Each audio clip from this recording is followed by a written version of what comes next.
Ассалаумағалейкум. Өздеріңіз білетіндей дәл қазіргі сәтте кәсіпқой бокста қазақтар өз ықпалдарын айтарлықтай көрсетіп жүрген дивизион бұл орта салмақ. Мұнда біздің жарқын жауынгерлеріміз жертіп артылады. Әрине топты Геннадий Головкин бастап келеді.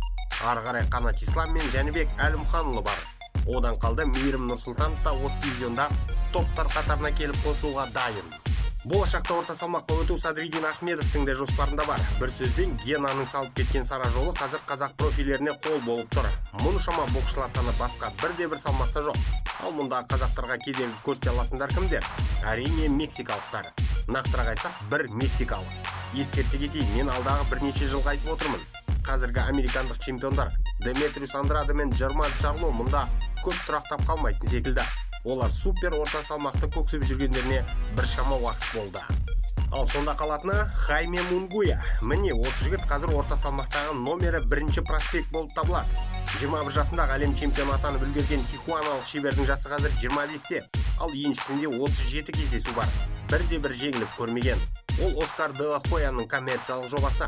Кәсіпқой бокс әлеміндегі номері бірінші алаяқтың қоластында. Салыстырмалы түрде айтар болсақ, Жәнібекте қазір 10 ғана кездесу бар. Ал Қанат Исламда 28 сын. Хайменің қарсыластары тізімінде айтарлықтай. Лиам Смит, Туриано Джонсон, Камилу Шеремета, Такеши Инуэ секілді танымалдар тұтқан. Мұндаймен Қанат Ислам да мақтан алмайды.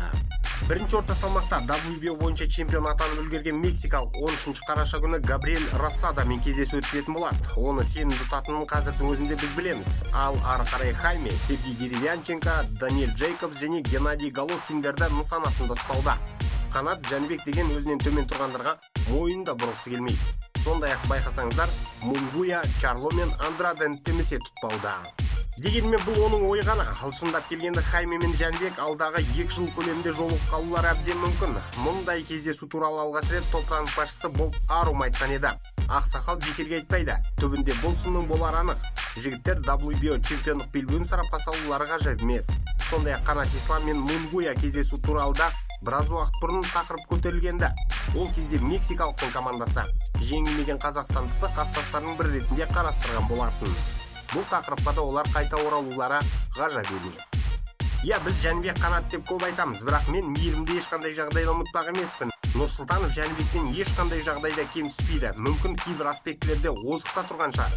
Бірақ шығыстыққа медиалық жарнама жетіңкіремейді. Оның үстіне ол соңғы кездері тек Ресейде бокстасып жүр. Мейірімді менеджер жақсылап жетелейтін болса, чемпиондық сындарға дайын.